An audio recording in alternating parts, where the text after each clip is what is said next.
Well, there's certain places we always have to visit when we come to the show, and of course, Matrox stand is one of them. So here we are again at IBC 2012. I've got Dan Maloney with me. Hiya, Dan. How are you doing today? Yeah, not too bad. You've got a big stand this year. What are you showing here on this part? So we'll get right to it. Yeah. One of our mainstays at the show for the last few years has been our MX02 line of editing products.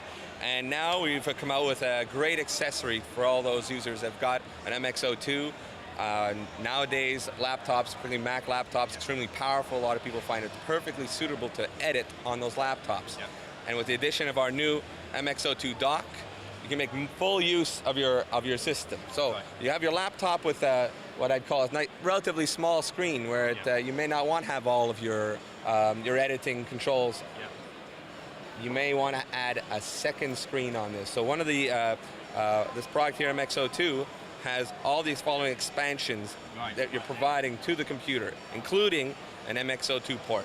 So your MX02 port works with just like the Thunderbolt adapter did, connected to your laptop so that you can get your broadcast output.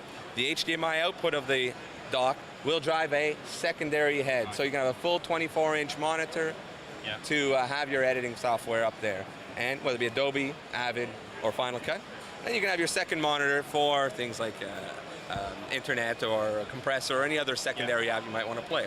And of course, we have a USB 3 port now, so your MacBook Pro that may only have USB 2s, you can add a USB 3 port to that laptop. Again, some legacy USB 2 ports. Gigabit Ethernet. MacBook Airs don't have gigabit ports, so if you happen to want to connect your device to a MacBook Air, you can get wired connection to your device.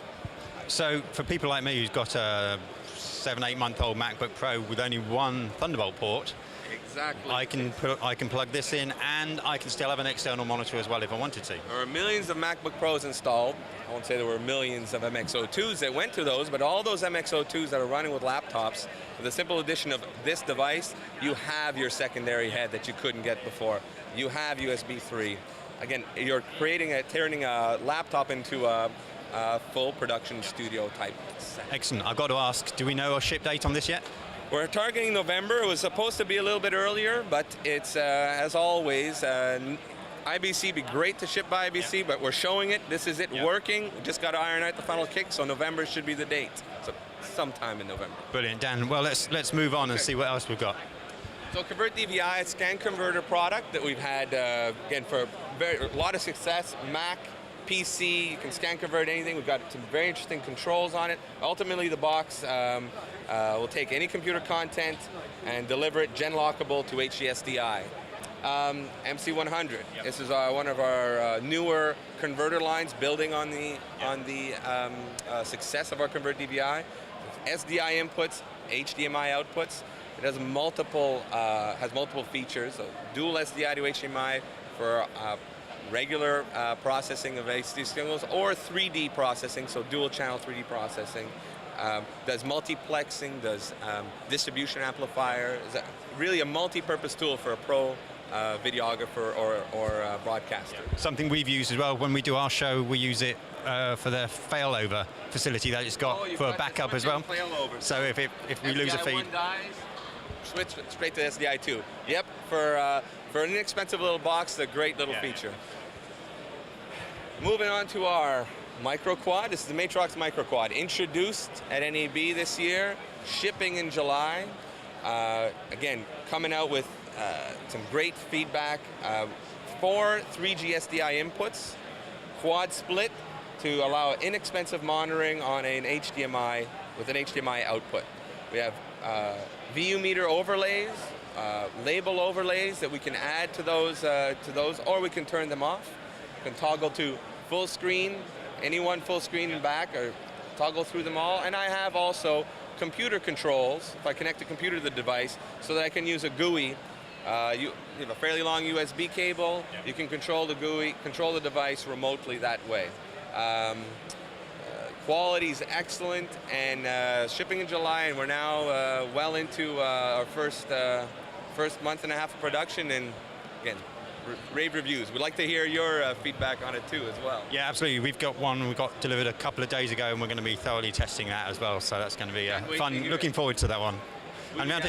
we want to finish off this with our some of the bigger announcements at the show. Us is our commitment to creating some streaming technologies. So one of the first things we're doing is introducing a brand new product called the Matrox VS4. It is a 4 HDSDI input card specifically designed to work with Telestream's Wirecast product. Wirecast has been a good partner for us on the Mac. Yep. And on the PC, we felt that there was a lot of features and benefits we could bring to that platform, and Wirecast has offered us an SDK, brand new with their latest 4.2 drivers, so that we could write the software to integrate to their streaming solution. So Wirecast is a production streaming solution. What the VS4 brings is 4 live HDSDI shots into that solution, but in addition to providing the 4 inputs which can be switched or produced for streaming output, we are also doing isolated camera recording of all those inputs. So you record all those inputs independent of the production, so that after your production's over, you can take those raw feeds and either correct something that was done in error on produce, swap that out, or outright do a new full production with some of the material that wasn't able to get put on air.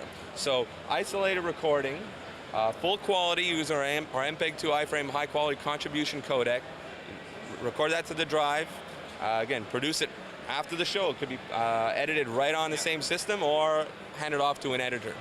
So an exciting feature that our customers have, for the first few hours of the show, because we just announced this product, have really said that could really make Wirecast a top-notch product for that use of the AV professional. And I myself am a heavy Wirecast user, and streaming is my thing. So as soon as you said, oh, you can do ISO recordings, it's like, oh, nice. So yeah, that's a very interesting product. With SDK, we will look to continue adding, finding places where we can add value to our already powerful solution. Having an SDK gives us options to make that product even better. Dan, brilliant. And again, availability of this?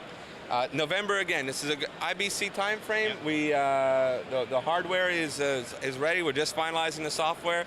I believe Wirecast is shipping as of the show, Wirecast 4.2, and the hardware and drivers will be available in about 30 days.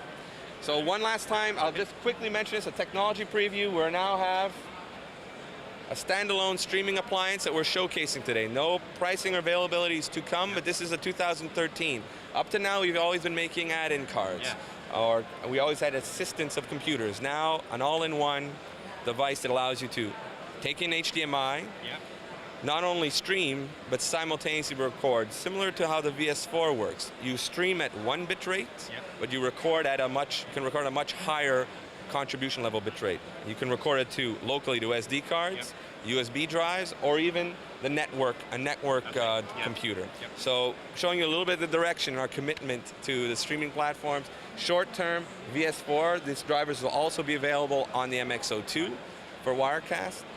And our brand new streaming appliance, which is technology demo. We're showing our cards a little bit, but it's a great venue to do so. So that's about the roundup. Dan, thank you very much. All very interesting, and I'll be having a chat later, I'm sure. If people want to find out some more information, where can they find you on the internet? www.matrox.com/video. Dan, thank you very much. Well, I'm excited. I always am when I leave a Matrox stand. Find out more information about this and all the new up-and-coming products on their website, which is right there below me. Everything that we're doing is on our website, of course, which is BroadcastShow.com.